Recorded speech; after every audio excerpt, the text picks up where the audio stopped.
Hello everyone, আসসালামু আলাইকুম। আপনারা সবাই কেমন আছেন?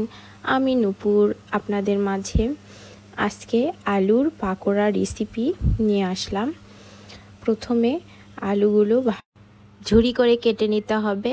তারপর আলুগুলো ভালোভাবে ধুয়ে নিয়ে কেটে নেওয়ার পরে কাঁচামরিচ, পেঁয়াজ, হলুদ গুঁড়ো, শুকনো মরিচ গুঁড়ো, আদা রসুন বাটা পরিমাপ মতো দিয়ে চালের আটা দিয়ে ভালোভাবে খুব সুন্দর করে মেখে নিতে হবে।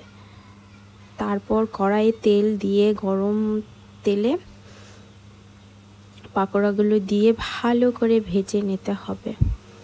দেখবেন ভেতরে কাঁচা যেন না থাকে, মিডিয়াম আছে খুব সুন্দর করে মচমচা করে ভেজে নিলে খেতে অনেক মজা লাগবে।